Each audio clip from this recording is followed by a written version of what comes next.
Yeah, we are at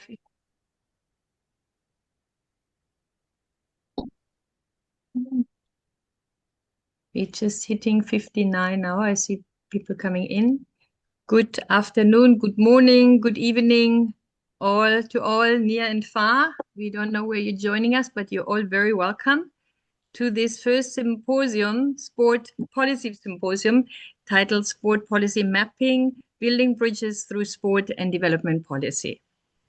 We are hosting this today on sportandev on the global platform to raise awareness for the International Day for Sport Development and Peace that was on the 6th of April, with the most relevant title, especially in our time, Building Bridges, Breaking Barriers. The research we have concluded thus far spans across 10 African countries, and we are excited to welcome the country coordinators with us today, the research teams, as well as the SCP colleagues, friends from all over the world to celebrate the United Nations Day for Sport Development and Peace with this symposium. I always remember our dear friend and late Eli Wolf, who was an avid supporter and is missed today and has always been part of those seminars, but we are thinking of him. And this is my very short welcome because we have an exciting program, and it gives me great pleasure to welcome all of you and pass over to the Deputy Vice Chancellor of the University of the Western Cape, Professor Matete Madiba, for the welcome on behalf of UWC.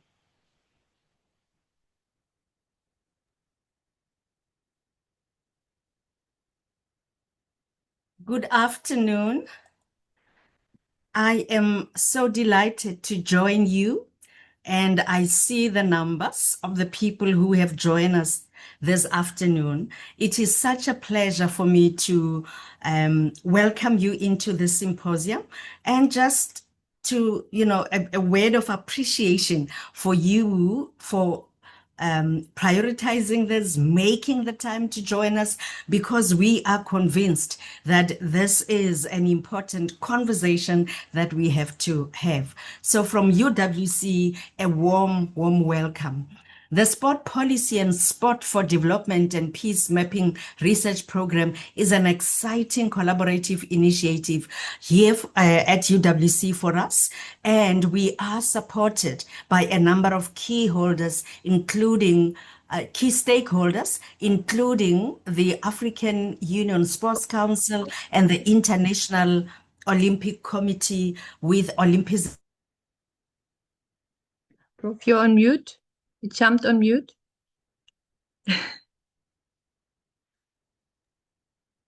Let me do this. Okay. I hope I'm now okay. We heard as far as Olympism 365, Prof. Oh, okay. Thank you. We appreciate the support that surrounds us here at UWC to make the mapping venture a success. It is coordinated by the UNESCO Chair for Sport Development and Peace, Prof. Marion Keim, and her team here at the university.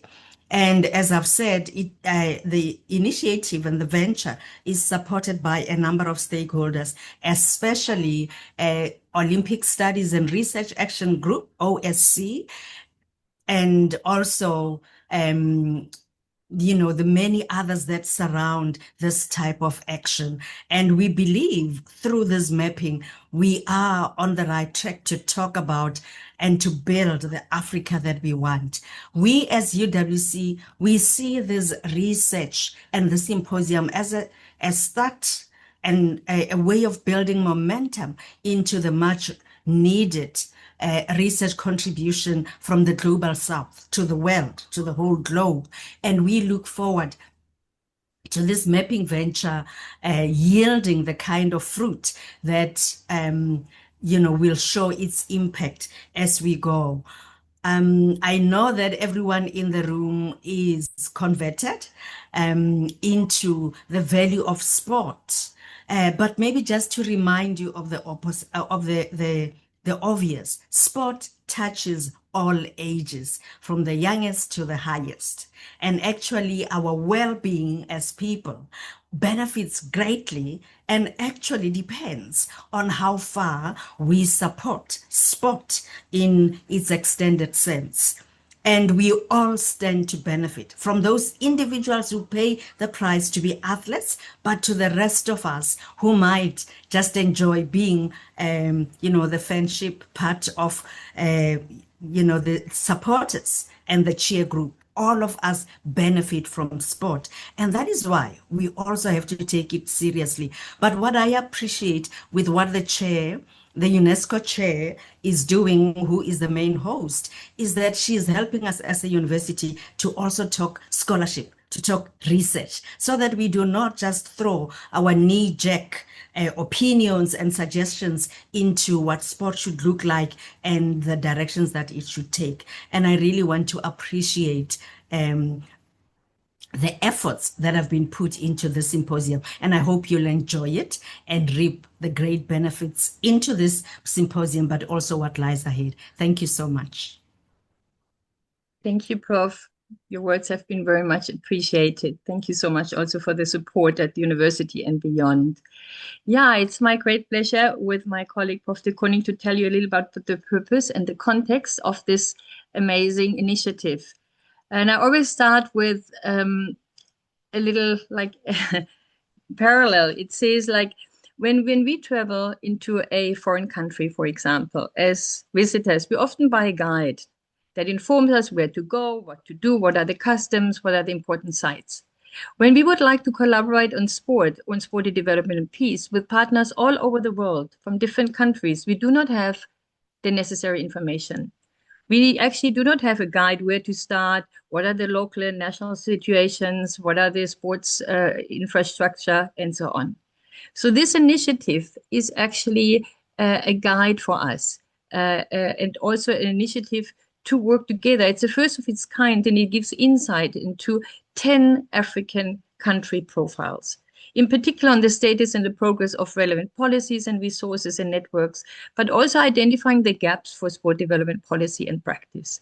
The symposium here now today gives an evidence of this research and also what happened over the last 2 years. And it's actually a continuation of a project that we started in 2014 in a much smaller scale. And we are very, very happy to be able to continue with the support of the International Olympic Committee and the African Union Sports Council, because strong focus on partnership and authentic research from the Global South actually forms the core of this research. And we are very, very happy and lucky and much appreciated to have partners such as IOC Olympism 365 with Ollie and Estelle, and Rebecca, also to mention her in the beginning, because we had people that really, really laid the ground for this kind of research, and the African Sports Council with Dr. Chipande and his team. Both of the partners and also the researchers that are with us, we share the same values, we share the same vision. And we are involved in terms of, it was a joint involvement in terms of commenting. We had meetings, we had planning sessions and feedback sessions. In terms of the methodology, it was an interesting one, and also the process. So we identified researchers from the various countries, in this case, the 10 countries that we have here, based on their expertise and their also values-based approach and teaching and research. We had interviews, we identified them, and who you have here are very special people to us and also to the world. They're not only experts in their countries, they are really visionaries and change makers in their own countries, passionate about sport development and peace and making a change in their countries, on the continent and beyond. So I'm really, really proud to be part of this particular team of country researchers. The country profiles are arranged in various thematic areas, and Christo will talk a little bit more about it, but I just wanted to mention that the Olympism 365 key thematic areas and principles have been included in the country mapping exercise, and covering topics that we didn't have any ideas about in 2014, such as safeguarding human rights and sustainable development. So to provide those key insights on approaches and integrating these principles into safer, more inclusive, sustainable sports participation is really the key. So I would like to hand over to Christo to go a little bit more into the contents before we then continue with the individual and respective presentation of the country researchers. Over to you, Christo. Thank you, Marion. It's absolutely lovely to be at the launch of this very special occasion after, well, I can say 2 years of work. We're so happy to have the first 10 country reports being divulged and out here. Yes, as you've said, I'd like to briefly reflect on content and just bring under the attention of all of our participants that what you will see in the different country profiles are a set of generic headings. So all of our reports address particular topics. These topics concern socioeconomic development and environment. So that, as you know, represents the triple bottom line, which is really sustainable development. And we have used the SDGs as an important reference for ourselves in terms of the focus areas of our work. Marion has just mentioned the key themes, the 6 themes of Olympism 365 that also provided important guidelines for us.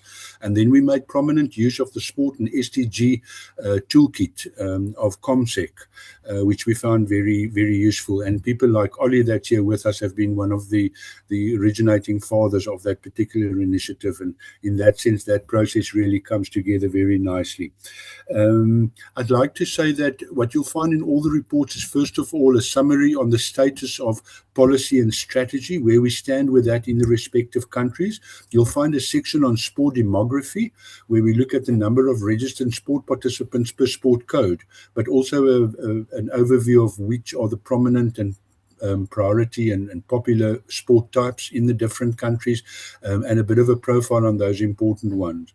Then, as you may expect, we have an economic section where we deal mainly with economic growth and employment, and then we have a social emphasis. Of course, social cohesion, social inclusion, also social capital development, but in particular also separate chapters on health and education. So as you may know, in health, the level of physical activity at the national level, very important to us.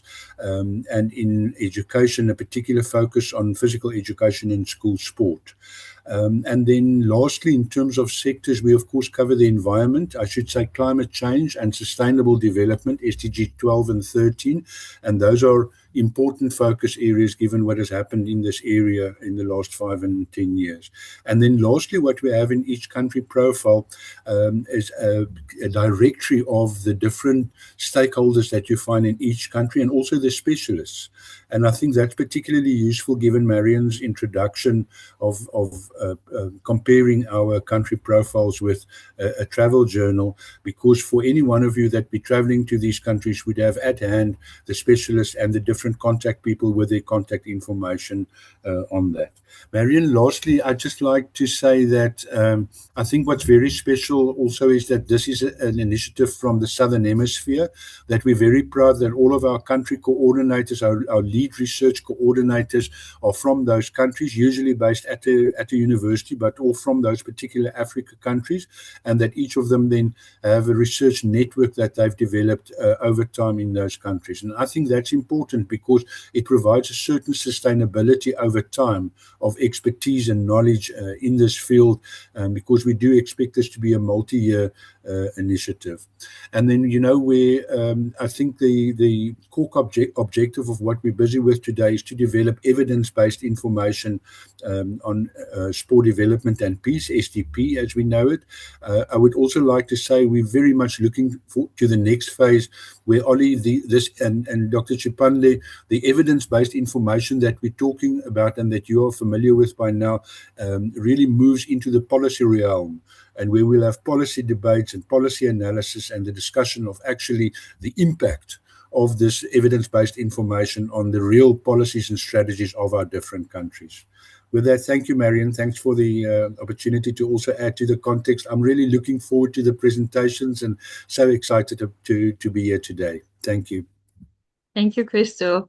Yes, likewise, we are so happy to have now over 86 people with us. And we hand over to one of our partners from the IOC, Mr. Oliver Dudfield, who is the Director for Olympism 365. Over to you, Ollie. Thanks, Professor Keim. And let me start with one reflection and, if you like, a proverb or guidance, which has really, for me, been very instructive through this project and this initiative over the past 2 years. And it says that it's impossible to map out a route to your destination if you don't know what your starting point is. And for me, that's been really at the heart of this initiative of mapping the starting point for the policy environment around sport and development across the 10 countries that have been the focus of the first phase of this project. But of course, it's not a starting point. And of course, it builds on decades and decades of contributions of sport to sustainable development and to social development, which I'll come back to in a moment, and then give some context for the International Olympic Committee's engagement and involvement in this project with this, if you like, guiding sense that it's impossible to map any destination or route to get there if you don't have a sense of the starting point for that journey. But with that, let me thank the University of Western Cape, colleagues, partners, and good friends, Professor Madiba, Marion, Christo, for your leadership on the project. Thank the research teams from the 10 countries that have really driven and been at the centre of this work, and Dr. Chipande and the team from the African Union Sports Council for also having that commitment to the initiative and the project. There's 3 key principles that I wanted to share at the start of today's seminar. And the principles that have informed the commitment that the International Olympic Committee and Olympic movement has made with the Olympic agenda of 2020 and 2020 plus 5 to work to contribute or to support the strengthening of the role, the strengthening of the contribution that sport can make to sustainable development and the Sustainable Development Goal agenda. The first, and Prof, you spoke to it very well, but the first is research-informed, evidence-based. The second, the critical importance of context specificity. And the third, being a systems-orientated approach. Of course, when we look at this first area around evidence-based and research-informed, the critical importance of both drawing on a long tradition of research, looking at where, in what circumstance, why and how sport can make a contribution to sustainable development. Analysis that, and a very important analysis to consider as we celebrate International Day of Sport for Development and Peace, that sport as a tool for development is not a panacea, but it can make a contribution if well planned and effectively delivered in safe, sustainable, and inclusive ways. And that brings very well to the second principle, and what I think is really critical around this initiative around sport policy mapping and this particular project, and that is context specificity and the importance of the interlink between evidence-based research-informed approach and the context specificity. And again, the value that the research teams, the institutions, the individuals that are undertaking the research, developing the knowledge around the mapping of the sport and development policy environment across the 10 focus countries for this project are African institutions, are researchers, are individuals with deep level of lived experience in the context and environment being researched. And of course, that this is a Global South-driven research initiative, and really brings together that importance of, yes, evidence-based and research-informed, but that is context specific and driven by institutions and researchers embedded in the contexts and countries within which the research is being undertaken. And the third principle then is really the critical importance of a systems-orientated approach. And again, for me, it has been a key component of this project. And without oversimplifying what is a complex concept of ecological systems approach, systems orientation, really ensuring that the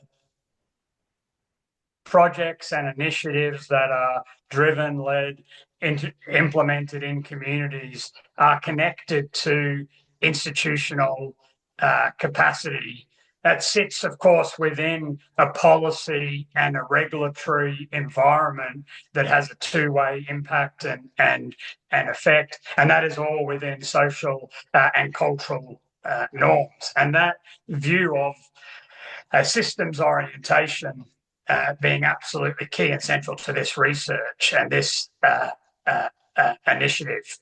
And so when we go back to where I started around impossible to map out a destination, map out a route. And as I said, for the International Olympic Committee, it's part of a commitment to work to support the strengthening of the role and contribution of sport to sustainable development. Impossible to map out that approach, that strategy, where ourselves as an institution can contribute without having an understanding of the policy environment, having an understanding of the context, evidence-informed, context-specific of the environment in which partnerships, collaboration, interventions may take place, and indeed the system within that. And hence why, and the rationale for our involvement and partnership with the University of Western Cape, Africa Union Sports Council, and the 10 research teams on this project.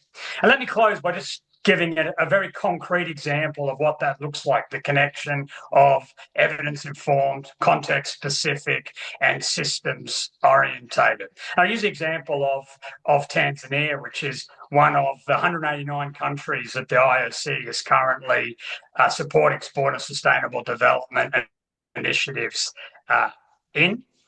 And it's working with a number of, about 250 collaborators that we're currently working with beyond the Olympic movement to really support this strengthening of sport as a contributor, a potential contributor to sustainable development.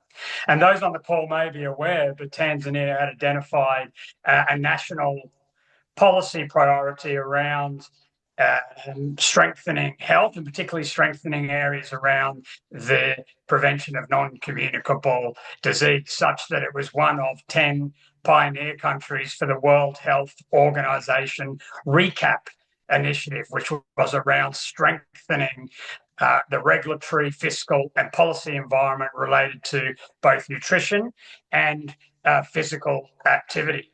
By understanding that policy context as part of our global cooperation with the World Health Organization, the International Olympic Committee and World Health Organization identified there was a policy drive in Tanzania around this objective to get more people physically active, including through participating in community sport for both the physical and mental health outcomes that are possible.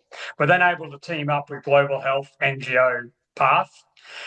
The public authorities responsible for both health and sport came to the table through the WHO entry point.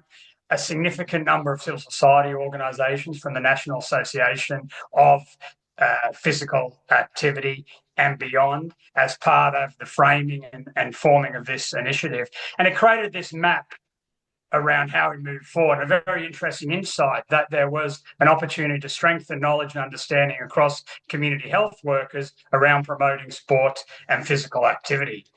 Fast forward 3 years, and there's been about 230,000 people supported to participate in sport and physical activity across Tanzania. And one of the key drivers of that has been a training program for community health workers across particular provinces around raising awareness of sport and physical activity.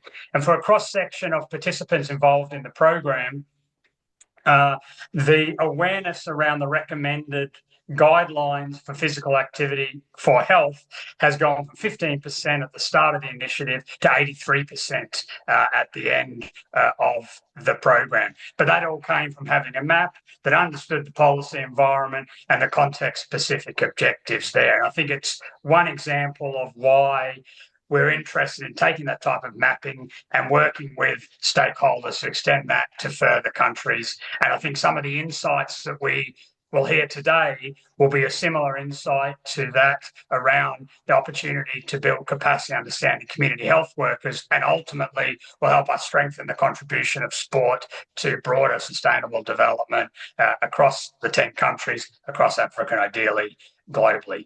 With that, I'll pass back to our moderators. Thank you all for joining us today. Thank you particularly to the research teams who've driven forward this work. I look forward to the further discussion this afternoon. Thank you. Thank you so very much, Mr. Dudfield, Director, IOC Olympism 365, and also for the support and the insight. As I said, this is not like a activity that was designed, and we had really regular exchanges with all our partners to feel comfortable with the questions, with the presentations, and so on. It has been a delight working with everybody. So thank you very much for that support. And over to another very valuable partner and support for us from the African Union Sports Council. Over to you, Dr. Chipande.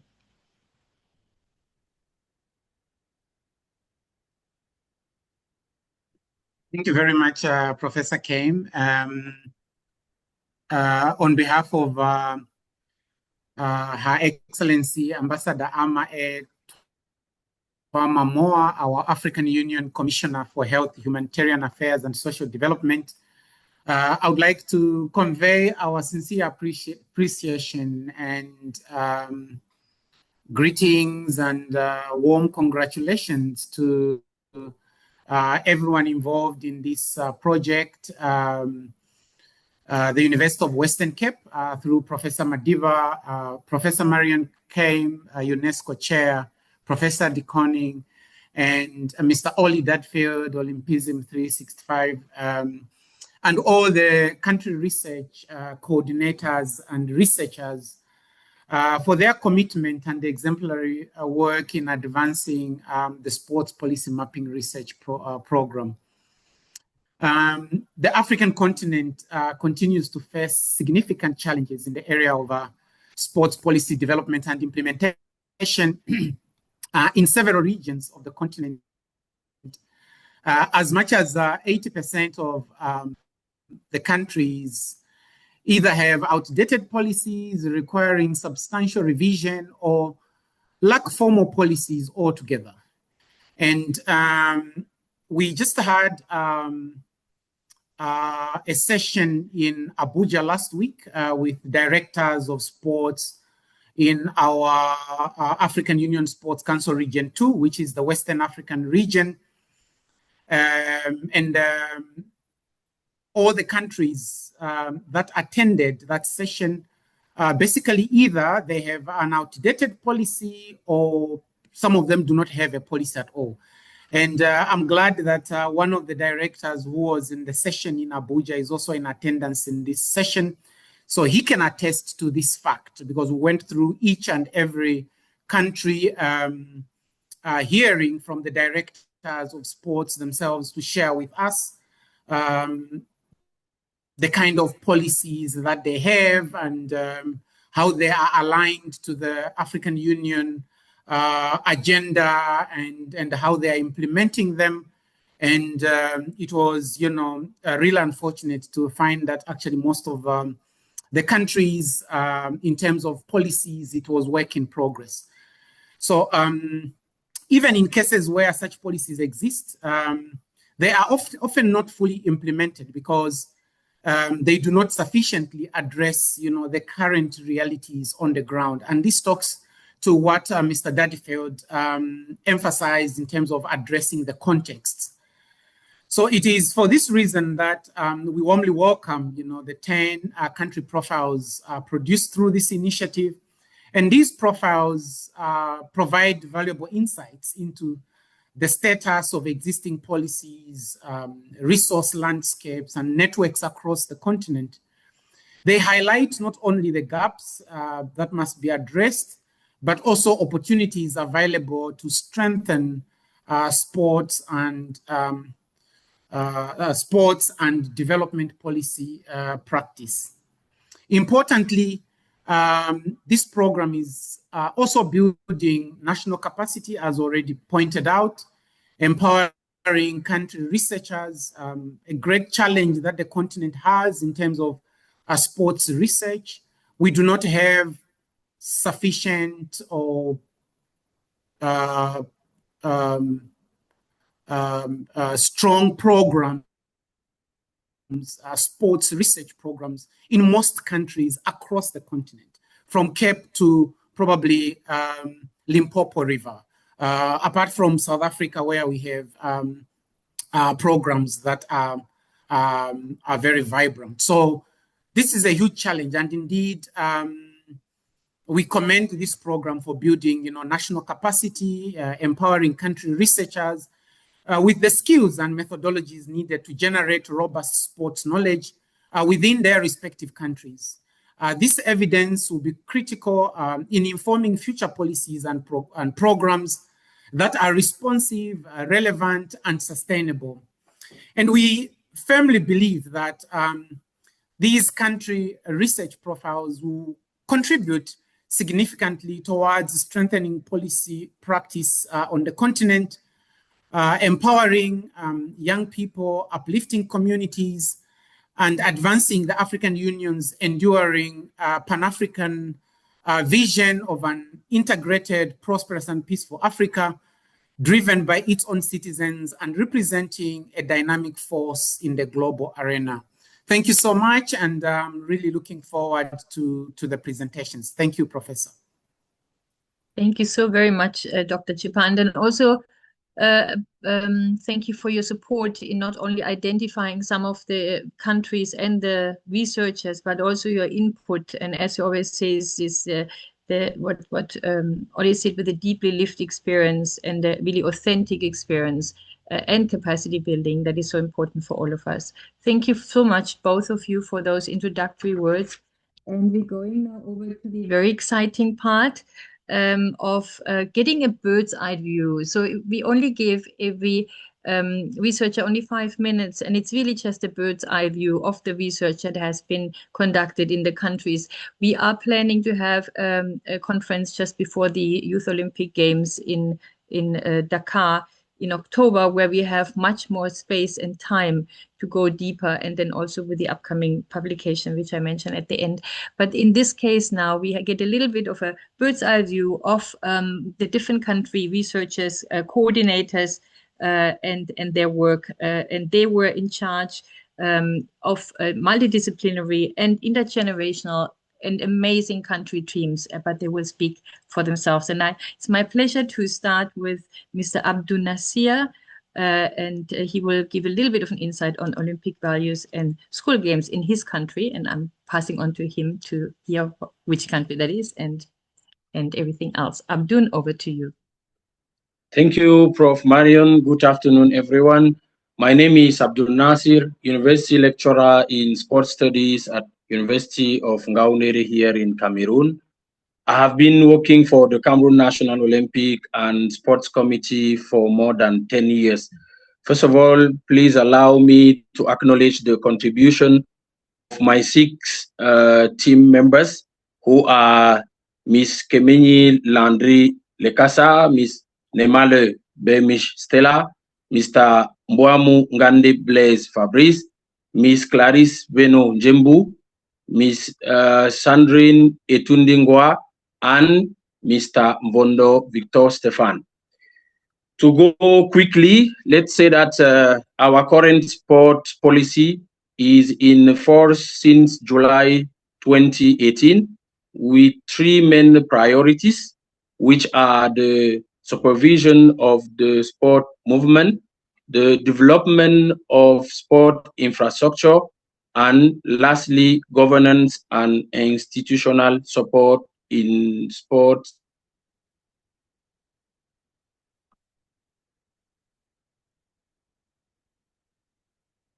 Abdoun, are you frozen? Yeah, so I was saying that this policy is about to be revised next year. My focus today is on Olympic education. In Cameroon, it is worth noting that the Olympic Values Education Program (OVEP) is implemented on annual basis at different levels, specifically at the level of primary school games, the secondary school games, the university games, and every 2 years in the national games of Cameroon.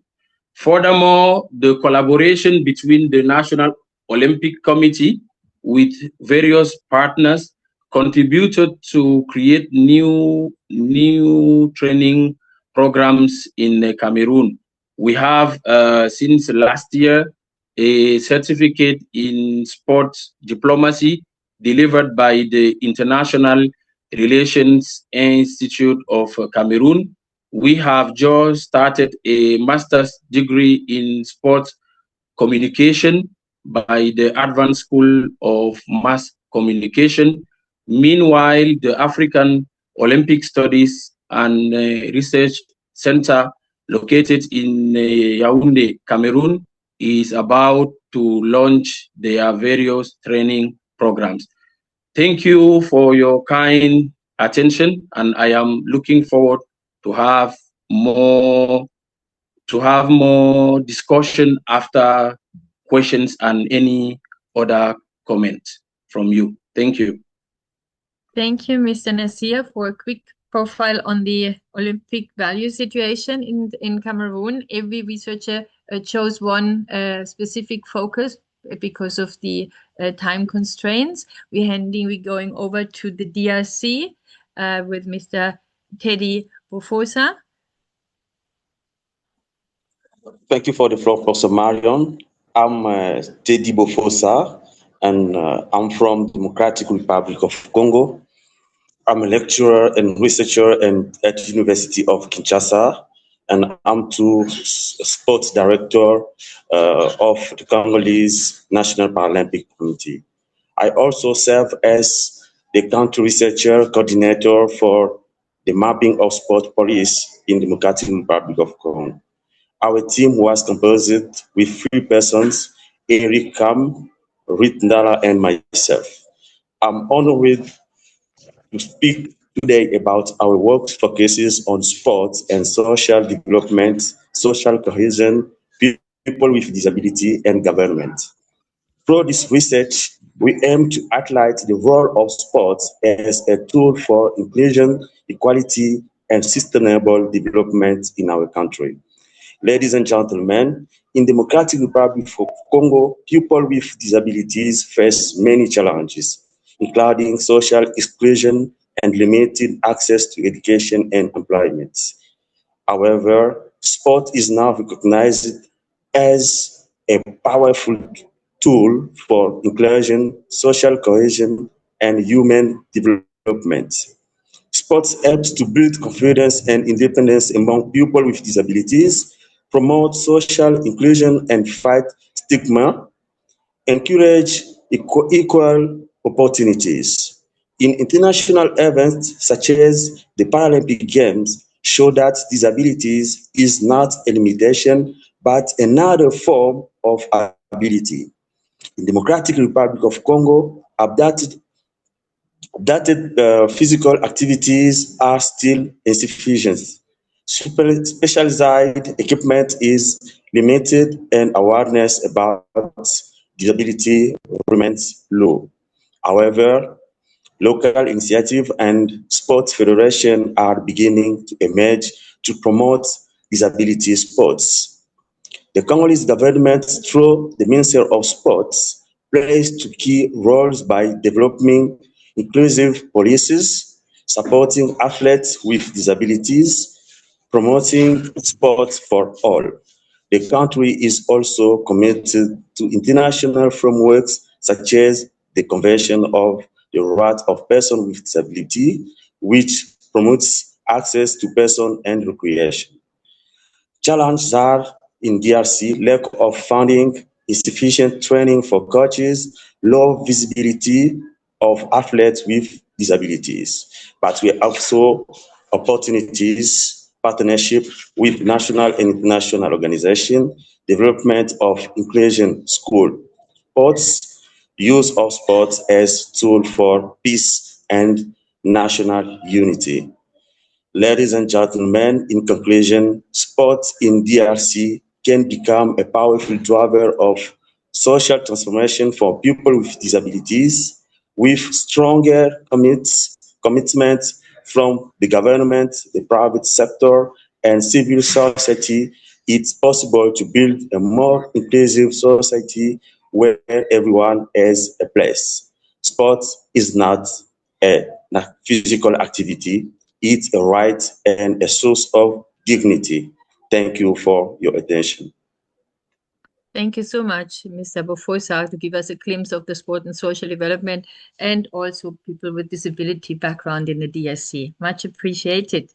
We're going over to the islands and we're going to Mauritius and we welcome Ms. Nisha Ramdin, who will give us a glimpse on sport and health in Mauritius. Over to you, Nisha. Good afternoon, everybody. So I'm Nisha Ramdin, the country coordinator for Mauritius. My team includes myself and a friend whose name is Marion, and she's a sports organizer at the University of Mauritius. I am the chief physiotherapist in the public sector, so in the Ministry of Health and Wellness, but also the president of Pierre de Coubertin Committee of Mauritius. So Mauritius has a Mauritius National Sports and Physical Activity Policy, which was established in 2018 and spans for a period of 10 years. We also have a Mauritius Sports Act of 2016, which is currently under review, but governs the implementation of national sports policies and provides legislations to enforce sports governance. The national sports policy is directly linked to the national health strategy, emphasizing physical activity as a means to reduce lifestyle-related diseases such as obesity, diabetes, and cardiovascular conditions, and as well to improve mental health.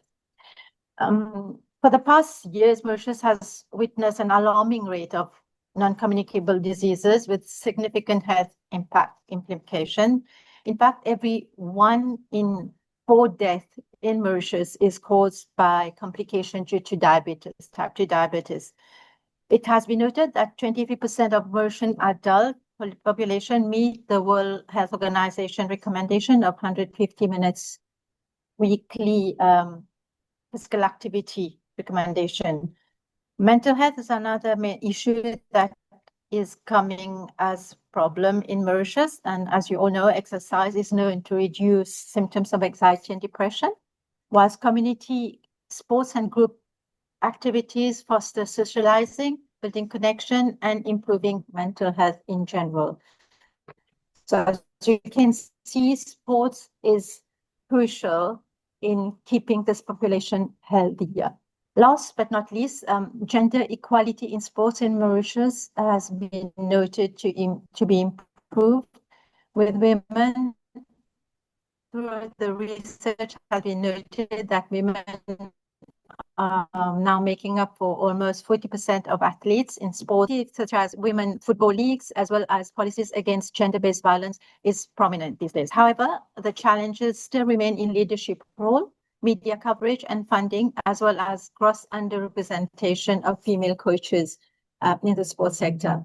I have been very quick, but I wanted to give more time for others, and I want to thank everybody for this wonderful opportunity to talk about Mauritius. Thank you so much. Thank you so much, Nisha. We really appreciate also the insight in terms of mental health and the gender aspect as well. And I'm sure there will be many questions. I see already questions in the chat. So if people can address, and we will catch it up later, also catch them in the question session. Thank you so much. And I hand over to Mr. Yorro Njie from the Gambia.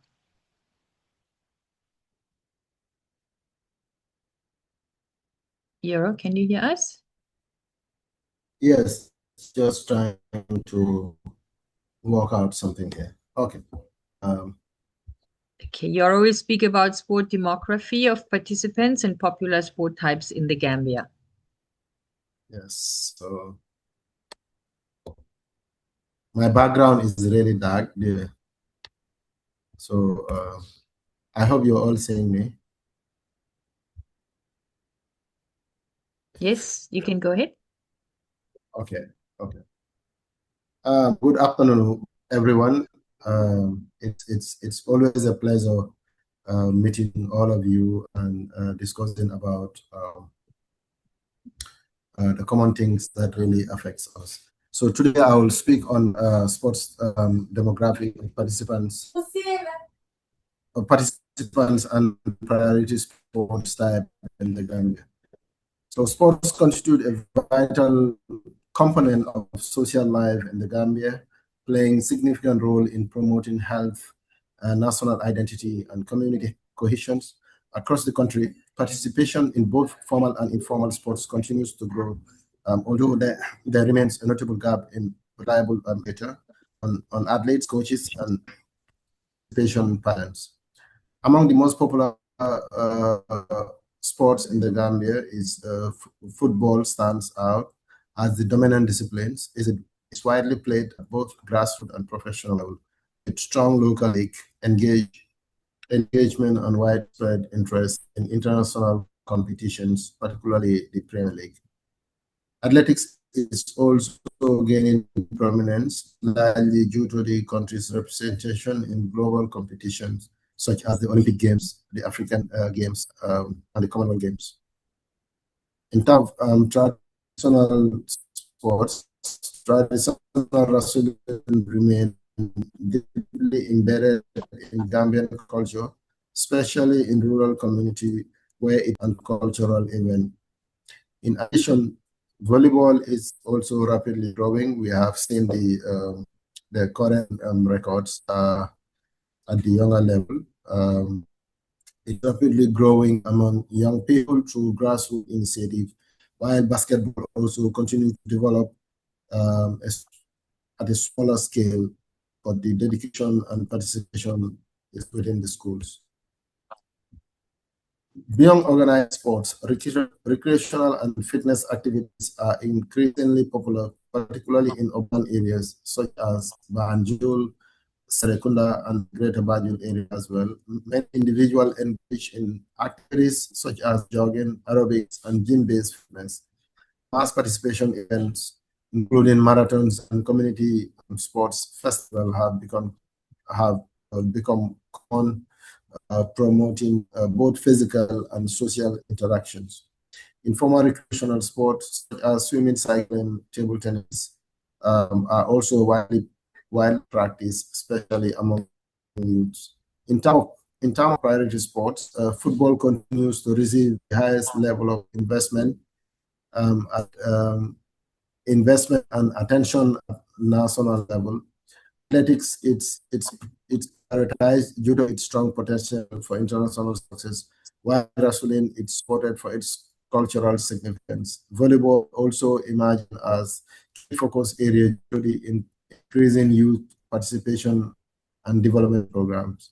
The development of sports in Gambia is overseen by several key institutions, including the National Sports Council, the Gambia Football Federation, Gambia Athletics Association, and Gambia Volleyball Federations, Gambia Basketball, Gambia Swimming, Gambia Wrestling.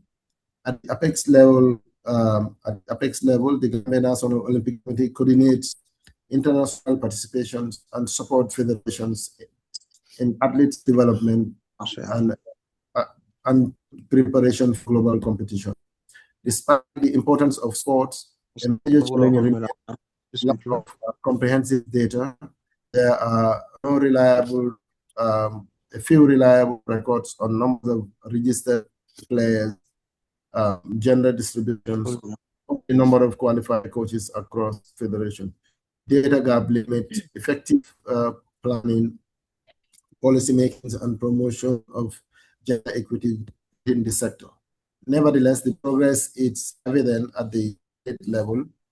During the Paris 2024 Olympic Games, the Gambia recorded its largest ever participation with 7 athletes competing in athletics, swimming, judo, taekwondo. Notable athletes include Gina Vaz, whose achievement elevated the country profile in international competition.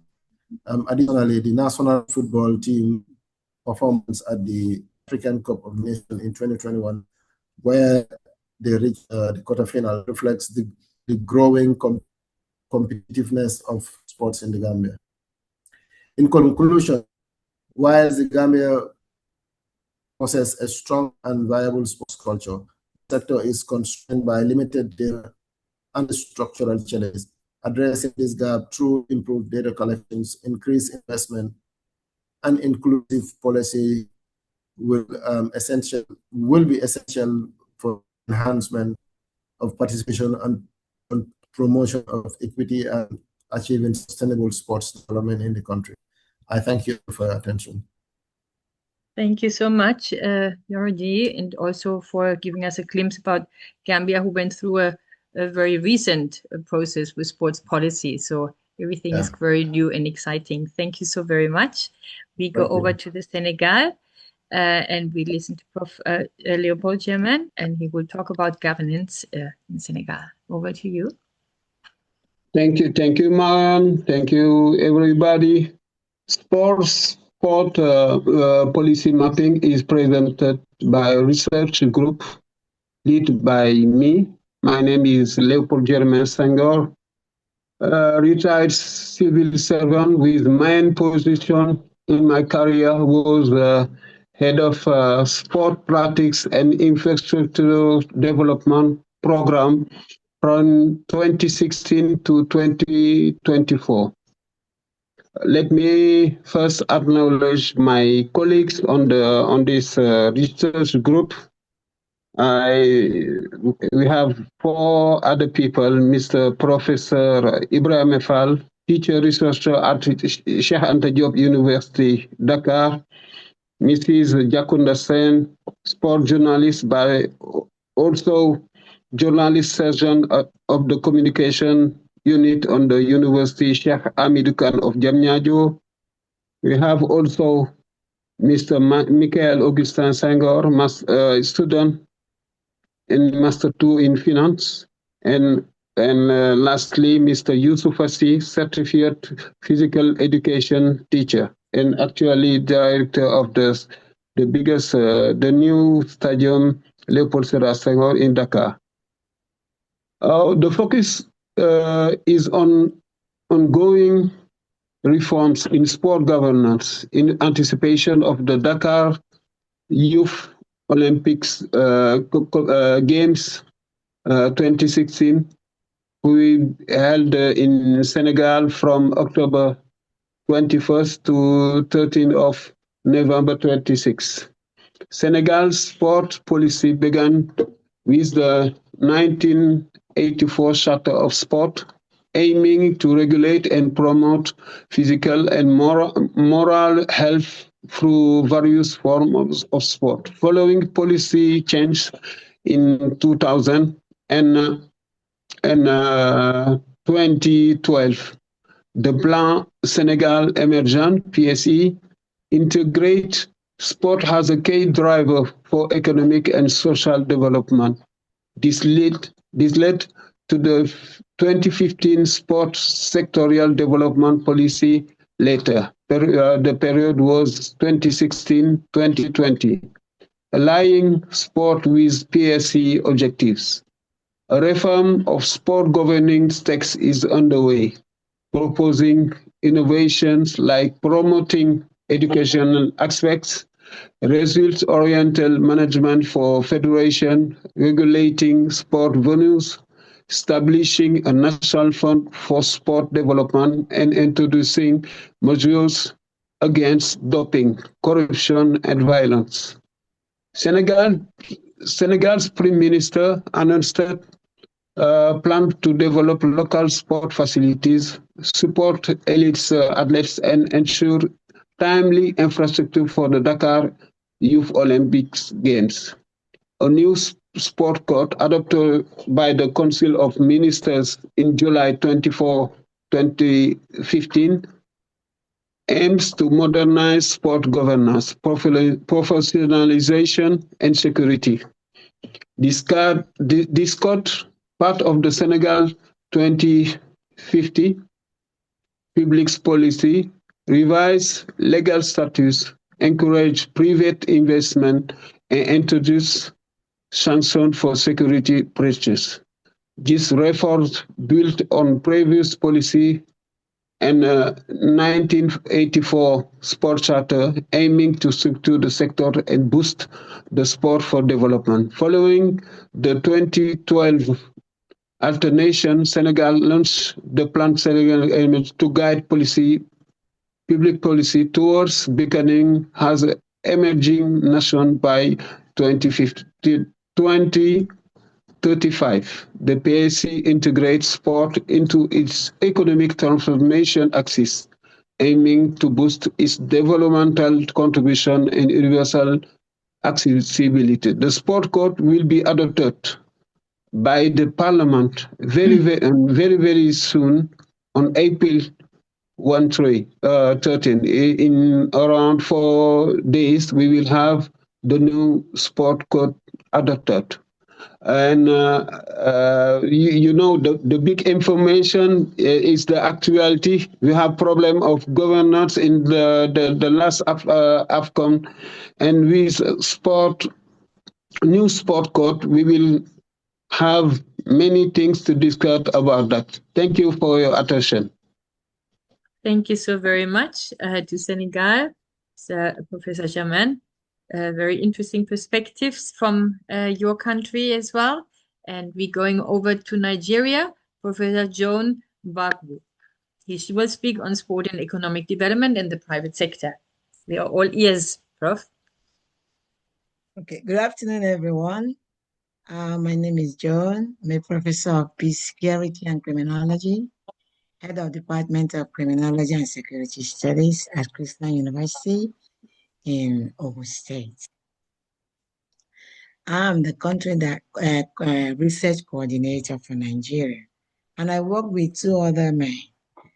One, Mr. Moses or Germain. He's a sports journalist attached to OGTV. OGTV is Ogun State Television. And Mr. Paul Ahiri.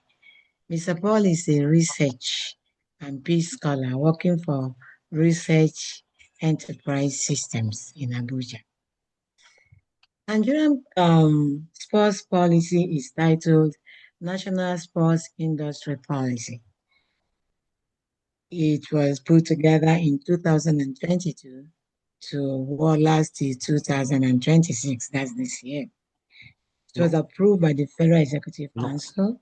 The federal government reclassifies sports from recreation to business in Nigeria. Can you hear me? Yes, there's somebody that has a mic open, but yes, we can hear you well. Okay. So it's aiming to drive investment, create jobs, and foster economic growth. It focuses on private sector participation, offering tax incentives and infrastructural development, while aiming for podium successes through improved athlete welfare and governance. The important elements of Nigerian sports policy is private sector driven. Aim is to transform sports from community-based activity to a commercial sector. The government is collaborating with Nigerian Economic Summit Group. And then infrastructural development is a big concern, and they're working very much hoping to achieve. The government wants to work with private sector to construct infrastructure such as stadium and the community-based sports facilities. And they are also hoping there will be value chain development, sports manufacturing, retail, facility management, talent management, media content development, and sports tourism are important factors or sectors for expansion. Investment objectives is through private sector-led projects. The objective is to create over 2 trillion naira a year and 2 to 3 million direct and indirect jobs a year. The initiatives aims to position Nigeria as a hub for sports in Africa, utilizing public-private partnership to foster long-term economic development. But because this sports policy is aiming to work this year, 2026, I have to find out the extent of what they've done and how much achievement. And surprisingly, there are some pleasant stories to tell. Between 2024 and 2026, Nigeria national sports sector has a notable renaissance, focusing on developing a notable economic engine rather than just winning medals. By late 2025, which was last year, it has contributed 1.2% to the country's GDP. The industry has seen significant expansion in employment creation, private investment, and international sports achievement under the Renewed Hope Initiative for Nigerian sports economy. Important accomplishment from 2025 to 2026. Economic impact and investment. By third quarter of last year, the sports industry generated around 140,000 direct and indirect jobs, drew 50 billion naira in private sector investment, and is expected to contribute 5% of the GDP by 2027. Institutional reforms. To cut down on bureaucratic delays, a single sports finance structure was authorized and the National Sports Commission was reinstated, restoring compliance with the World Anti-Doping Agency, WDA. And also, massive media haul. In 2025, Team Nigeria won an outstanding 373 medals in a variety of international tournaments, including 197 gold, 119 silver, and 77 bronze. Dominance of women's team.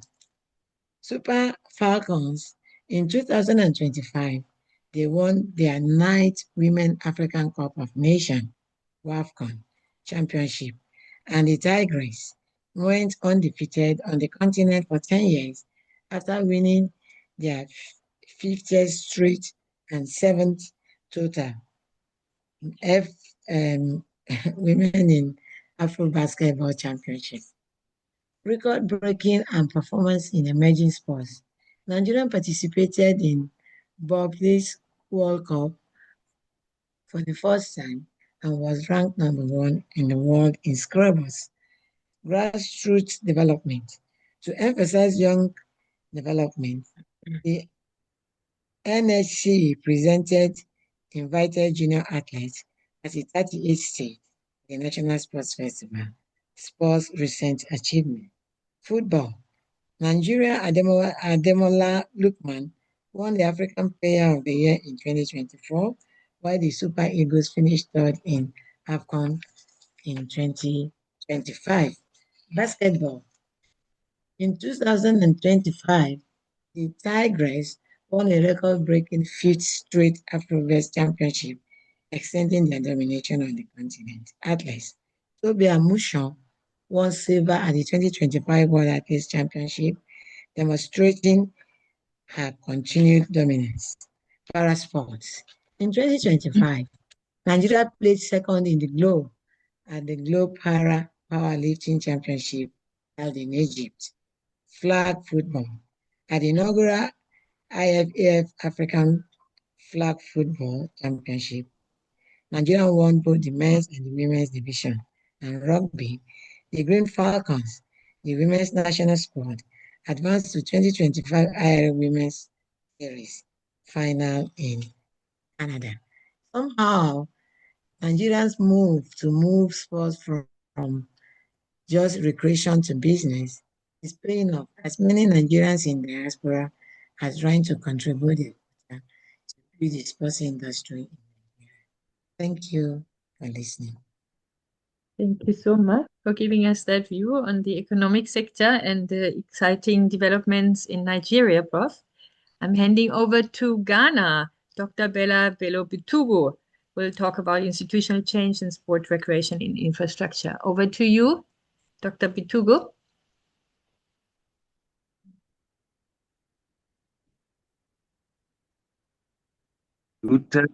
Okay, can you please hear me? Yes, wonderfully. Wonderful, thank you very much. My name is Bella Bello-Bitugu. I'm from the university. I work at the University of Ghana as a senior lecturer at the Department of Physical Education and Sports Studies. My position is the lead, the coordinator for the Ghana team, and I'm the founding president of Pierre de Coubertin Committee of Ghana. I am joined here, or the project was composed by experts from 3 sections: the university, that is myself and Dr. Abaida, and then the policy making a wing of sport in Ghana, and this is represented by Madame Rodalyn Ashon and Mr. Horan Kwashiga, and National Sports Authority, and represent Madam Stephanie Antonio, Mr. Blankson, and Mr. Elete. And it is this team that has brought up this fantastic job. A sports policy has been drafted and completed and submitted since last year. And my understanding, in fact, 2 years ago, my understanding is that, and in fact, I led the team compose the people who designed and brought up that draft sports policy. My understanding is this year it is being reviewed, and we will see how the process takes place. But yeah, it's one of those countries which is yet in the process of getting a sustainable sports policy. The Ghana is a country which has sports at its heart, just as we have in many other systems. You recall, we hosted the African Games owned by the African Union. Last year, there was a change of government, and the current government has now renamed and then redirected the sports ministry into the Ministry of Sports and Recreation. It used to be the Ministry of Youth and Sports. So the youth has been decoupled and recreation has been added. And this is something that has brought, and this institutional change has brought a directional change. Recreation, which is also part of the contribution through sustainable development goals, if we recall the 37 of the SDG document. And so the recreation aspect is being well firmed up, the sustainable development and peace. Actually, these are the areas that the sports policy concentrated on, and taking it as a business, not in terms of commercialization, but in terms of efficiency, governance, and administration. And the current government at the moment is directing its focus in sports on infrastructure development, which is an impetus from the African Games, given the legacy of the infrastructure that we have left at the camp of the University of Ghana. The government thinks that to sport development and sport for development and physical activity for quality life, there needs to be facilities, not only football or athletics, the most popular sport codes in Ghana, but to allow and permit the community to enjoy physical activity, sports, and recreation as part of the and the curative efforts to handle non-communicable diseases, which are very rampant here, feared and even deeper than the usual malaria and other tropical issues that we used to have. And the infrastructure is supposed to be divided and spread across the 16 regions. And another very important aspect of the direction of the country is school sports. We have come to realize that the anchor, the crux, the beginning, the epitome of every sport is through school sports, because then it connects to the community and it connects to the nation, the region, and then globally. So a lot of efforts is being done in that direction.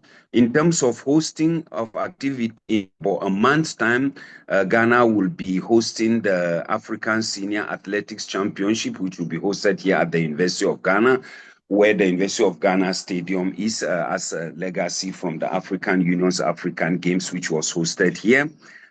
We are also hosting in the next few weeks African arm wrestling, and rugby is hosting a lot of regional activities, so also badminton and other sport courts. There are a few challenges that we need to consider if we are talking of sports in Ghana. Most especially, it is the distinction between sport development and then sport development, or sport and sustainable development and peace, where the confusion is often there. The sport for development is not well institutionalized, not well grasped, not well understood. And often when there is talk on sport for development, it almost always veers into sport development. And this dichotomy must be there. We have a seat in the presidency which deals with sustainable development goals. But again, the weakness is that the contribution and the impact of sports is not well documented and institutionalized. And often when we are also talking of sports, we concentrate on the most popular sport, which is football, which takes almost everything. Of course, football has become so developed and it has taken a lot of resources. But we need to share, we need to spread into the other aspects of sports and also para sports, as well as just recreation. And I think this is a direction we need to concentrate on. All in all, I think it was fantastic.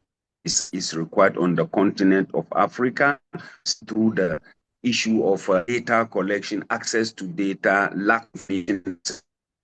But I think this project has come to fill a huge gap, and I think the next phase will bring Africa even further beyond. And at this moment, I will say thank you, but I will conclude by saying this project is made in Africa, made by Africans, and made for Africa. And we are holding the baton in the hands, biting the bullet, and seeing how we can best carve out sport development and sport for development for the benefit of all community, nation, and region, and humanity. Thank you very much. Thank you so much, Dr. Bitoko, for those words, encouraging, but also pointing out the challenges on the continent at the same time. Thank you. We're going over to Kenya. Mr. John Ngoju Kamande will talk about community and youth development, including the gender aspect. Over to you, John. Thank you so much, Prof. My name is John Njogu Kamande, born and raised in Kenya, Kiambu County. I am a researcher, founder, and director of Rero Sports Academy, a sports academy majoring in football, targeting youths aged 5 to 23 years, both boys and girls. I'm also a member of County Assembly of Kiambu and the chairperson of Youth, Sports, Culture, and Gender in the Assembly. I am the coordinator of a Kenyan team in this African Sport Policy Mapping Research Program. And our team include Dr. Edna Tango, a lecturer at Kenyatta University in Kenya, Ms. Shelin Oyo, an environmental planner currently working at Shikam College in Kenya, Dr. Olfa Nyakundi, Deputy Director, Social and Human Sciences Program, Kenya National Commission for UNESCO. As Prof you've just mentioned, I'll be focusing on community and youth development and also giving some points in safeguarding. The Kenyan National Policy 2002 provided a foundational framework to guide the sustainable growth and development of sports in the country. The Ministry of Sports relaunched the policy without amendment in 2010.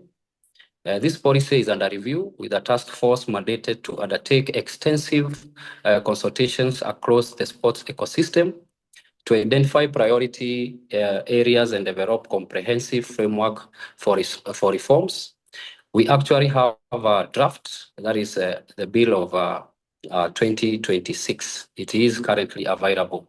Kenya has a predominantly youth population with 80% age below 35 years. Kenya officially defines a youth from the age of 18 to 34 years. Kenyan youth play a central role in the country's sports, exercise and recreation landscape, both as the largest participating group and as the key drivers in innovation, social connection, and community identity. Kenya continues to demonstrate a strong engagement with the International Olympics, that is IOC, Olympism 365 strategy, through a well-established portfolio of programs that advance social development, gender equality, disability inclusion, youth leadership innovation, and health promotion through sports. The range of projects which are implemented through local NGOs, social enterprises, youth-led organizations, and the Olympic Committee of Kenya, that is NOC, illustrates how global frameworks adapt the national context to deliver meaningful societal impact. These organizations include SESLA, that is Sports Education and Sustainable Livelihood in Africa Initiative.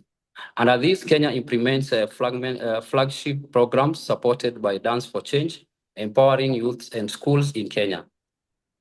We have IOC Young Leaders Program.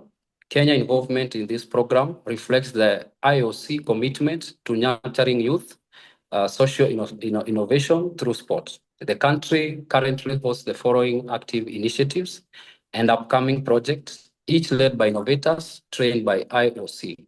Sport and health capacity building initiatives.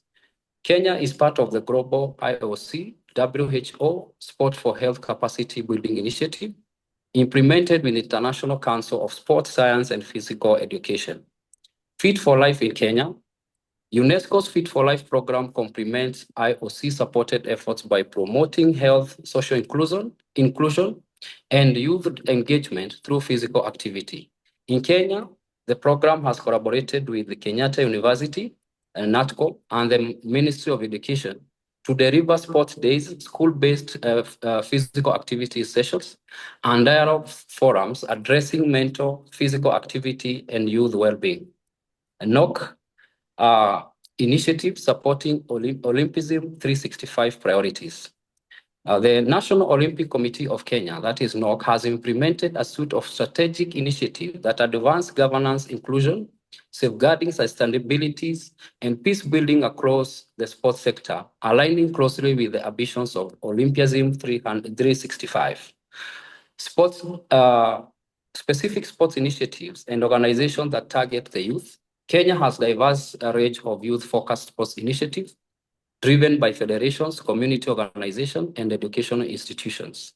National federations such as FKF, Athletics Kenya, KRU, that is Kenya Rugby Union, and KVF, Kenya Volleyball Federation, run structured youth, talent camps, and school outreach programs to promote participation and identify emerging athletes.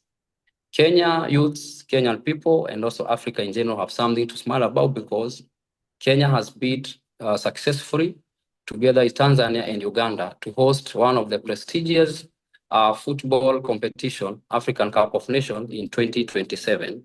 This is a big opportunity for the Kenya youths. As I mentioned something about safeguarding. Safeguarding in Kenya sport is steadily strengthening, although progress remains uneven across federations. A national blueprint now exists through the Kenya Academy of Sports. Safeguarding policy alongside the government gender-based violence and safeguarding a sports committee, which is working to embed child protection, GBV, protection across the sector. Federations such as Athletics Kenya and FKF have begun adapting and revising safeguarding procedures. For example, they require all sanctioned events to show evidence of a safeguarding policy and a designated safeguarding officer, while NGOs and bodies like National Gender and Equality Commission and the Gender Protection and Implementation Secretariat that are supporting training and safe camp standards and sports for participation. However, Kenya still lacks a unified national safeguarding system, and only a limited proportion of funded sports bodies have comprehensive written safeguarding policies, which even fewer having normally appointed safeguarding focal points. Ongoing reforms aims to close the gaps and ensure the safeguarding children, youth, women, and vulnerable groups becomes a standardized requirement across all national sports organizations. Thank you so much, Prof. Thank you so much, John, for giving us that overview. And we go further to Mr. Irvin Njabera from Namibia. Thank you, John, for that. Over to you, Irvin. Thank you very much, Prof. Good afternoon, everyone.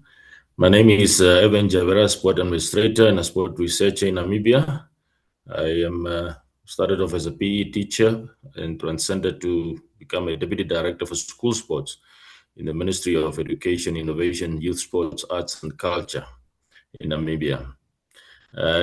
We did this research work together with my researchers team, consisting of myself as the lead researcher, Madam Dawana Itembu, a short distance athlete currently based at the University of Johannesburg, Madam Sophia Simon, the former Secretary General of Netball, which is a swimming instructor as well, and Mr. Simon Isuku, who is a PE teacher and a sports science doctorate candidate. Looking into the status of sport legislation in Namibia, you'll see that the ministry is the main driver of sports. The ministry responsible for sport is the main driver of sports on behalf of the state to develop policies and ensure implementation of these policies. And the ministry is also the main funder for sports, driving all sports activities on a budget of just less than 1% from the overall government budget. The sport policies in Namibia are currently slightly outdated. And because of that, they are also not aligned to the global vision and strategies like the SDGs, the African Union Vision 2030, the Kazan Action Plan, and the UN Agenda 2030. We have two sports acts. The first one and the oldest is the Boxing and Wrestling Control Act 11 of 1980. That act have not been reviewed. It's 46 years old now. Then we have the main act called the Sports Act, number 12 of 2003, which is also 23 years old. And then we have two sport policies, the Sport and Recreation Policy of 1993, 33 years, and then the Integrated Physical Education and School Sport Policy of 2023, which is 3 years. However, the implementation is not yet full with regard to the new PE policy. Other noticeable important legislation is a cabinet decision on the establishment of the Namibia School Sport Union. That decision was taken in 1992, and then another decision was taken in 2018 on the categorization of sport codes as well as the reward of athletes' performance. These are the key legislation in Namibia. Other than that, also the National Development Plans 5, which have passed last year. We just started the new National Development 6. Both these NDP 5 and 6, sport was included as a contributor to national development. We take a snapshot to sport and the economy in Namibia, starting with data from the 2023 census and the household income expenditure surveys of 2015-16. You will see that the average household spending on recreation, entertainment, and sports is about 466 Namibian dollar. It ranges between 3 to 17%, minimum to maximum. Sports services account for 120 Namibian dollars to 780. That includes sport lessons, recreation, and entertainment. Specific information on sport uniforms is about 40 Namibian dollar spending annually per person. And then we have the current household survey. The last one we have is 2015-2016. There is currently data being collected, 25-26 survey for national household data to update the statistics from the Namibia Statistics Agency. Also notable, we look at the sports infrastructure, which is a key economic driver. The 8th administration of Namibia that started the new leadership of Excellency President Matumbo Daita started in 2025, and they prioritized immediately sport as a national priority number 2 after agriculture. With that decision, a number of commitments towards construction of sport facility was put in place. Namibia is in the process of building or constructing 5 national sport facilities across the country, 14 regional sport facilities, and 121 basic sport facilities in 121 constituencies. Just last month, March, 140 million Namibian dollars was advanced to all 14 regions to start the process of 28 basic sport facilities, 2 per region, which will continue this year. The allocation, as I'm speaking, my Deputy Minister is reading the budget speech. The very same time I'm presenting. 750 million have been allocated towards sports, youth, and national service, with a 60 million Namibian dollars allocated for the advancement and construction of the Independence Stadium. Now, this will obviously also create jobs. A number of jobs are expected. And if you look at the NDP5 terminal report of last year, it indicates that sports contributed 1% to the employment during the NDP5 or National Development Period 5 that just concluded a year ago. So hosting of sport events. Namibia hosted the Africa Union Sport Council Region 5 Games during 2025, around June, in the cities of Windhoek and Swakopmund. A total number of 2,552 athletes and officials were recorded under the accreditation system. And we are awaiting an impact report of those games. While in January 2026, Namibia co-hosted the ICC Under-19 Cricket World Cup for boys with Zimbabwe. Now, a report was commissioned and was released just a few weeks ago. And in that report, the economic contribution of hosting that event amounts to 380 million Namibian dollars, which indicate taxes that comes to government during that period amounts to 7.2 million. Direct economic impact, 18 million. Indirect, 5 million. The value of the international media exposure is about 82 million. International advertising exposure was about 156 million. The infrastructure, cricket have built a new cricket ground to the value of 80 million Namibian dollars. These are all contributors to the economy. I will now look at a snapshot on sports and the environment in Namibia. Sorry, can I interrupt? So sorry, Evan, but in the interest of time, could I pass on to South Africa? Otherwise, South Africa would be short of time because I'm just looking at the overall. Can you say it in one sentence just to conclude? Yep. That is fine, Prof. The environment is that with a legacy program of the Region 5, 4 air quality monitors have been installed to collect data on air pollution for policy measures. With that said, I conclude. Thank you very much, Prof. Thank you so much for giving us that overview of the situation in Namibia, especially the income generation and expenditure. Thank you. I hand over to our South African representative. I'm not sure whether it is Dr. Bauer. It is Dr. Bauer. The cockpit. Yeah, no, thank you, Prof, and good afternoon, everybody. I'm joined by Mr. Gary Frank, who was one of my assistants with this project, and we also had Miss Agnetha Langenhoven and also Afia Pistoli. I'm going to ask Gary to present. He and I did a joint one today on our presentation. So, Gary, please go ahead. Thank you. Thank you so much. Have a good flight. Thanks. Can everybody hear me? Audible enough? Yes, you're audible. Great. Perfect. So from our side, thank you very much for the opportunity. And, to truly understand South Africa's sport in South Africa, you have to recognize that for us, it is never just a game.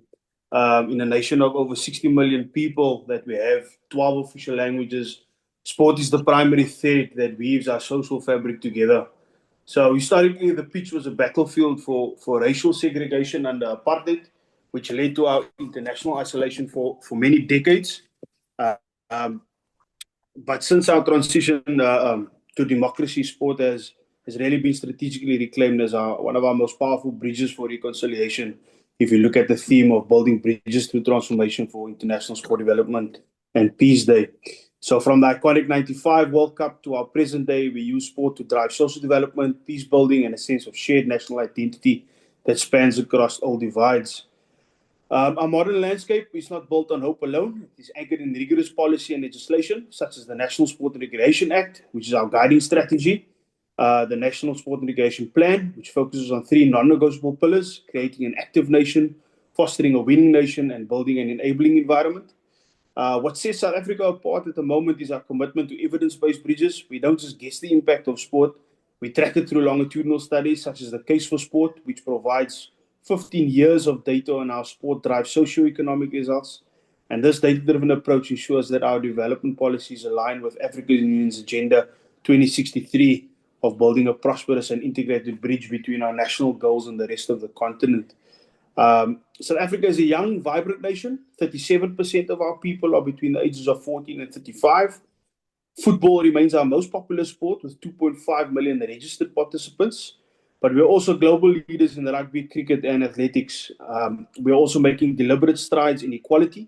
Netball is now our leading women's sport with 900,000 participants. However, the gravitas of our mission lies in closing those remaining gaps. Currently, women's sports receive only about 15% of total media coverage within South Africa. Although our policy focus is on building a bridge of visibility that finally matches that immense talent and dedication of our female athletes. Sport is a significant economic catalyst. For perspective, the 2010 World Cup alone injected an estimated 93 billion rand into our economy. But more recently, data shows that in the Western Cape alone, our sporting sector contributes to over $650 million to the provincial GDP, sustaining nearly 60,000 jobs. Building on this legacy of world-class hosting of events, including the recent 2023 Netball World Cup, we're proud to announce that South Africa has also been awarded the ICC 2027 Cricket World Cup in partnership as well with Namibia and Zimbabwe. So these events are more than just tournaments. They're platforms for our infrastructure development, for tourism, international diplomacy, and also acting as a global bridge that elevates our profile on the world stage. As we look ahead, we face sober challenges. Infrastructure remains unequal, with only 40% of our schools having access to adequate sport fields. We're also in the early stages of building the bridge toward environmental sustainability through new climate action policies. But the path is very clear. By leveraging initiatives like the Olympism 365 and the Olympic Values Education Program, we're using sport to provide safe hubs for our youth, spaces that reduce violence and foster leadership. And through these development policies, sport remains our most enduring catalyst for a peaceful, prosperous, and unified society. Thank you from South Africa. Thank you, South Africa. Prof, I just want to add 2 more things. One of the important building blocks is, of course, our school sport policy, which the school sport is considered the bedrock of the National Sport and Recreation Plan. And in 2024, the National Minister of Sport and the National Minister of Education signed a joint sport policy. We have now in the Western Cape also got our own sport provincial school sport strategy, and we would be gladly happy to share with any of the countries that would also want to have a look at our school sport strategy as well. We also have an important role with civil society in the Western Cape and nationally. We make funding available to federations, and that important funding stream for federations is important for them to do their administration and development. So we have a very strong civil society leg, and under SASCOC there are now 79 organizations that are affiliated to our Olympic body, and then in the Western Cape we fund close to 120 bodies all over the Western Cape. So civil society is important for us, and then our school sports strategy, because we believe by building a strong school sports sector, we'd then be able to also then contribute from an active nation to a winning nation. Thank you, Prof. Thank you so much, Dr. Bau, for the additions. Very important, especially the latest development on school sport, also on gender, I must say, as well in the Western Cape, in South Africa. Colleagues, this concludes the presentations. Thank you so much. This was really just a bird's eye view on all the topics that we have discussed in the reports, and including the directory where you will find the experts' details and the organizational details. We have 10 minutes for questions. I didn't want to miss that questions. There were some already in the chat, but if there's anyone I would like to open or would actually like to hand that part over to Ben to coordinate from sportandev. Yeah, sure. Thanks, Marion. Yeah, we'll open for questions now. I see a few questions have been typed in the chat already. And so we'll start with those. If you have any further questions, please type them. We've got a question for Teddy about whether Special Olympics are part of your programs in the DRC to promote sport as a tool for inclusion, from Mike McCarthy. Teddy? Thank you for the floor, Dr. Ben. I think the response is yes. Special Olympics programs are implemented in the Democratic Republic of Congo and contribute significantly to promoting sports as a tool for social inclusion. By the way, I'm a sport director of Special Olympics of Democratic Republic of Congo too. And I'm recently come from Johannesburg. I wanted to meet Prof. Marion, but we didn't meet, for participating as delegate in Special Olympic Africa National Director and Sports Director Leadership Conference. Thank you. Great. Thanks, Teddy. You're definitely the right man to be answering that question. Thanks a lot. We've got a question for Mr. Abdoun Nassir from Cameroon.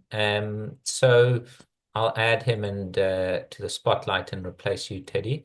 So Mr. Nassir, there's a question for you from Julia Stella saying, what are the following steps after the program that you were talking about as part of your presentation?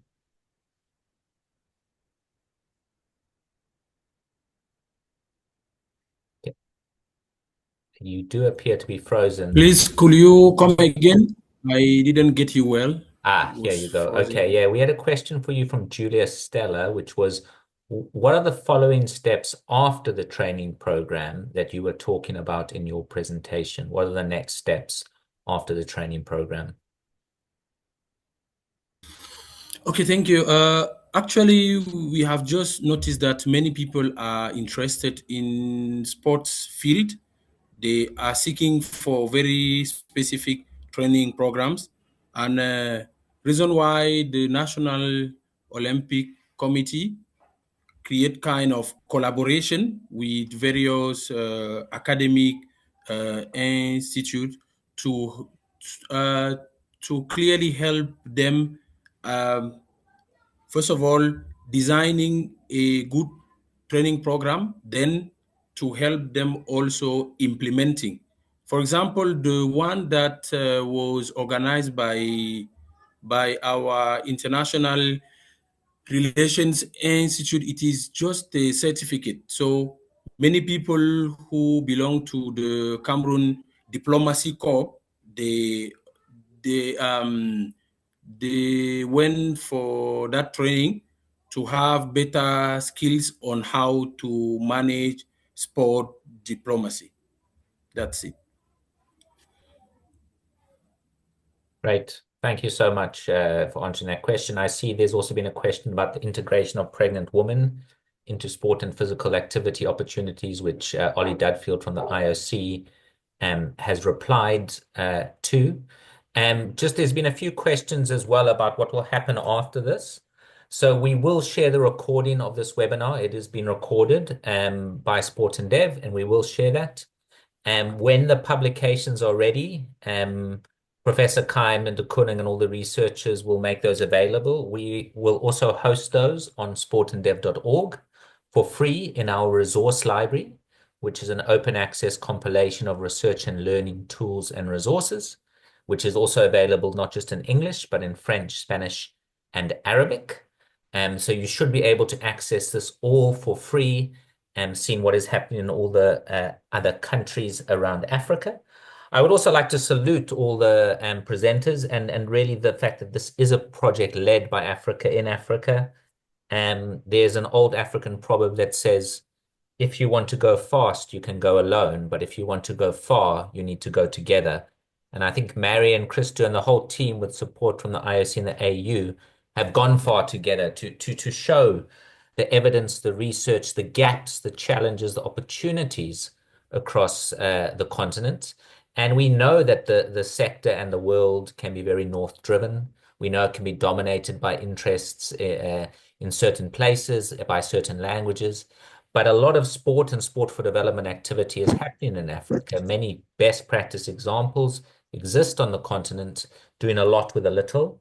And I think it's great that this is now putting this on the map. We just have a few minutes left. And we have a few questions here, one about sport for refugees, which is obviously an increasingly important topic. So if any of the country representatives want to respond to that, I know that many countries are working on using sport for the integration of refugees. This is a big focus of work for not just the IOC and Olympic Refuge Foundation, UNHCR, and many governments. So if anybody has any reflections on using sport to integrate refugees in their country, any of the presenters, feel free to raise your hand and we can engage you. If there are any other reflections that people would like to share, I think one thing I would ask, and maybe to all the presenters, if anybody wants to answer, I think Dr. Bella Bitugu, my brother from Ghana, raised a really important point about this tension between the development of sport and development through sport. So, you know, in a world with constrained resources, with increasing conflicts, with a global aid crisis, which is limiting investment, how do we balance this tension between supporting performance in sport versus participation in sport? How do we move towards equity and egalitarianism, perhaps above and over elitism and excellence? How do we use sport to best serve the needs of all of society? I will put that out there. We've got a couple of minutes, so if any of the presenters would like to answer any of those questions, please raise your hand and we'll give you the floor.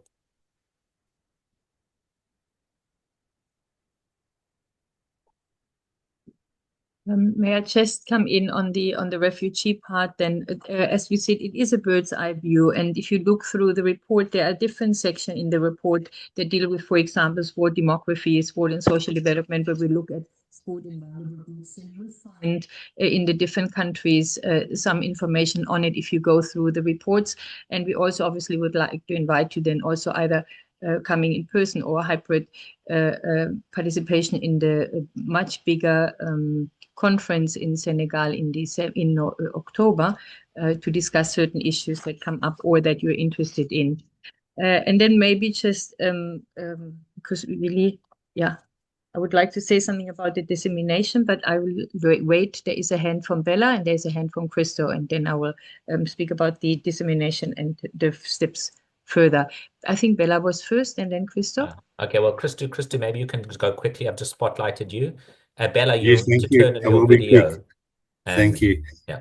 Now, just the issue of refugees that was identified, and also before that of pregnant women, I just want to emphasize that in terms of the conceptual framework for the study, and what we try in each cover in each country, all those vulnerable groups are included.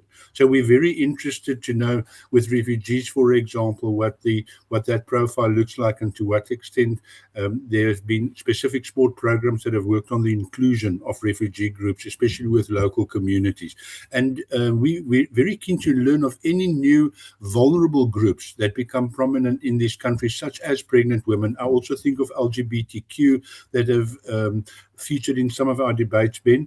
And therefore, we just want to say that we welcome those comments that were made, because it makes us to focus on those future vulnerable groups, and we can also include them in future studies and on updates on these country reports. Thank you.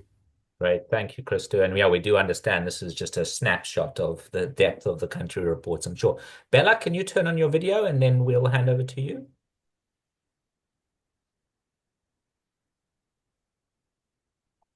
There you go, Bella. You're muted, Bella. And now you're frozen. Oh, There you go. Sorry? Go ahead. Sorry? Go ahead, Bella. Can you hear me? Yes. Uh-oh. Yes, we can. Can you hear me? Okay, wonderful. Thank you very much.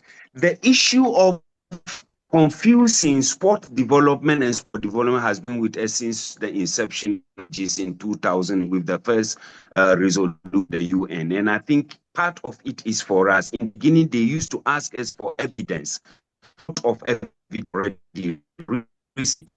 And you, Ben, Dr. Ben, sport and dev, I always tell my students, if you want the Bible of sport for development, go to sport and dev. I use that to teach.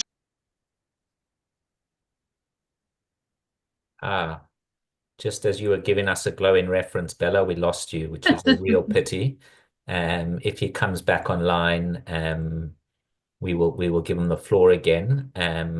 But Sport and Dev is a free open access resource for anyone to use.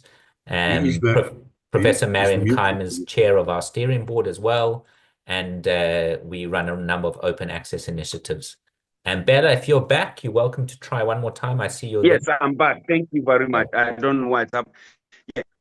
So what the confusion is often they are demanding of us evidence. We have is that I think some of the issues are because we often preach to the converted. If you look at 95% on this forum, they are people who are already used to it. We have not been successful in getting a lot of from the top level, the governmental level downstairs. We don't speak the language that the grassroots understands. We all speak that among ourselves scientifically, academically, research-wise, or this. What about the market man and the market woman on the ground? What does he or she understand sport for development? So I think capacity development is extremely important. Discussing with the grassroots. We are proud that we are a bottom-up fraternity. But when we come to discuss, we do it top-bottom. So I think these are the things that we need to go beyond the converted and go to the ground. Let us have our activities seen and felt at the ground for people to appreciate them more, and government will come into that to also support. Thank you very much. And of course, the big guns here like UNESCO, IOC, and the rest. We are not going to the grassroots. That is what we should do for this to be understood. Thank you so very much. I thought I could make that contribution. Thank you so much, Bella. That was really helpful. I've also put a link into a free online course that we run, which we have actually done with the African Union and many officials across Africa that Marion and co have also supported. But thank you, everyone, for the questions. I'm sorry we didn't quite get to everything, but we did get to most of them. If you have any further questions, you can feel free to reach out to info@sportandev.org. and we can pass them on to the presenters. And as we said, the recording will be shared of this, as well as all the country profiles and reports that the team has worked so hard on. So do watch this space. And I will hand back over to Professor Keim. Thank you, Ben. Thank you, everybody. Yeah, by listening, it is really an unusual, very unique project or program, I would even say. But the keywords that came to my mind now, especially also listening to Ollie's 3 points that he made in the beginning, and then also Dr. Chipande's lived experience and capacity building. It's definitely an owned project. Also with Bella's words in terms of grassroots, it's an own project. It's a collaborative project, which is very unusual at these days that we are living in. I said that to the team also yesterday. I mean, to have 10 countries, researchers and their amazing teams work together and in the future is a model that others could build up on in all spheres of sport and dev, but also beyond sport into education and in other spheres as well. Capacity building also from the north to the south, when we're looking at the capacity where it is and what we're doing, for example, informing, creating awareness, advocacy from the global south to the global north. So capacity building also very, very important in this particular project, and not to also forget the individual capacity building of all the team members and their families with it as well. So, and various stakeholders. I just wanted to also mention that the research will continue. As you know, we have 54 countries in Africa, and then we have other countries in the global south.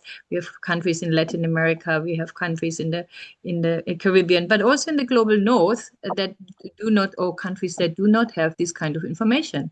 So we're actually moving from the south up to the north, and it will continue in other parts of the world. We already have support from Adidas. We also have negotiations with the Commonwealth, and there's interest there as well.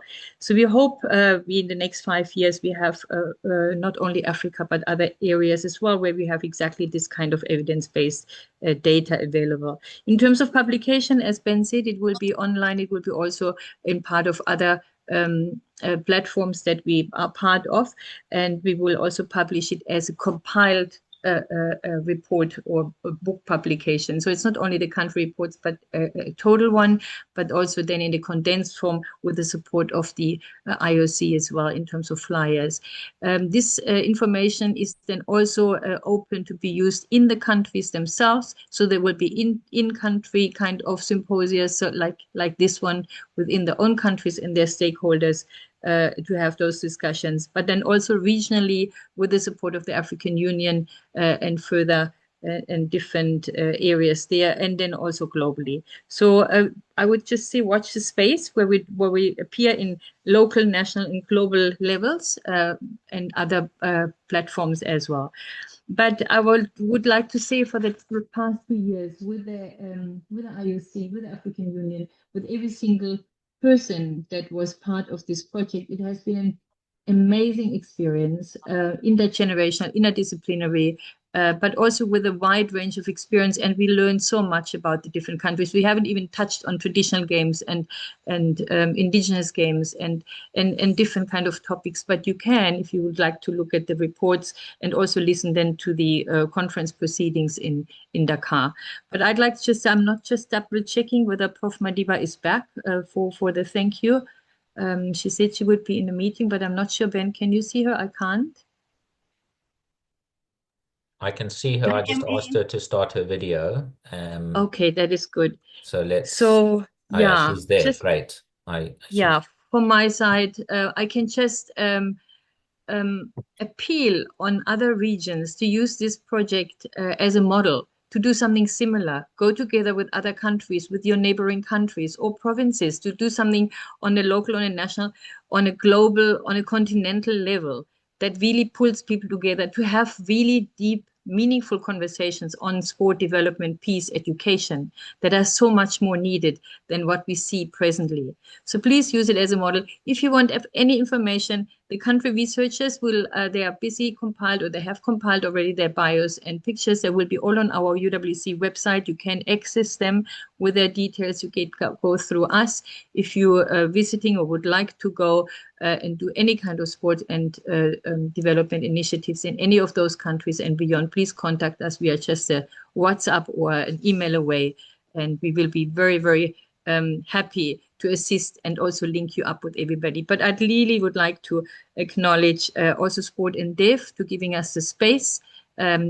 again, Oliver Dudfield and Dr. Decius Chipande, Oli and the team, actually must mention again Estelle and Rebecca, but Abdoun, Teddy, Nisha, Yorro, Léopold, Joan, Bella, John, Ivan, Lyndon and their teams. Yeah, it was amazing, and we look forward to continue and also have this group as mentors for the following groups that we now engage in the future. Thank you very much from my side, and over to Prof. Madiba. Wow. Thank you so much. And yes, I want to add my gratitude to everyone who has made this possible, because for UWC as a university, we are given an opportunity to serve in this way, to provide this model that Prof. Keim is talking about that can be used and be replicated to generate the necessary conversations, but also to support and nurture the real impact, allow it to happen, the impact that sport can have in our communities, in the continent, but also in many other countries. We are really thankful to the researchers who've worked so hard. We are thankful to all those who've supported. I know that Dr. Keim has already mentioned some names. Yes, from the IOC, Olympism 365, we are truly, truly thankful. From sports and development team and the global platform that was provided, we are so thankful. Dr. Chipande from the African Union, and yes, to you, Prof. Keim, and all of your team members, we are so humbled and so thankful that you've pulled a project of this nature, and now we are seeing the fruit, and we have, reports that can be published in various forms. And I look forward to those publications myself. Thank you so much. Thank you. And again, thank you also, Denise. We have people to work behind the scenes, and Christo and Kuleleko and others in our team, and yourself as well, Prof, for the support from the university and the rectorate. We really appreciate it. And again, please contact us, everybody. And Ben, you will be our right and left hand in terms of distribution. We hope you had an interesting afternoon, and we hope you have a good week further. And I think we nearly made it by 1 minute. Thank you, Ben. Over to you. Yeah, no, great. Thanks, everybody, for joining, for making the time. We know there are a lot of webinars and a lot of information these days, but this is a really special project. Mr. Ricola, we're sorry we didn't get to you today about the information from Peru, but please feel free to send it to us, info@sportandev.org. And well done, Marion, Christo, and the whole team. What a great project, and we will share all the resources in due course, the recording, the profiles on sportandev.org. And this is just the start of a journey that they are on, and as they said, they are expanding to other regions and other places, but to have real research and evidence from Africa across the continent. It's a continent where by 2035, 2 out of 3 job-seeking youth will be from Africa. So there's a real priority to use sport for youth development and sustainable development. So yeah, maybe everyone can turn on their cameras, say thanks a lot. We'll grab a photo, and we wish you a good rest of your day. And thank you once again for joining us from all across the world and all across the continent as well. Thank you. Bye-bye. Thank you. Thank you. Thank you. Well done. Thank you. Thank I'll you. be getting in touch, Ben. Ben, I will link up. Great, Bella. Thank you. Well done. Thank you, Bye-bye everyone. from Mozambique. Bye, everyone. Bye-bye. Thank you. Thank you. Bye. Professor. Thank you. See you soon. See you soon. A bientôt, Abdoun, Bella, Joan.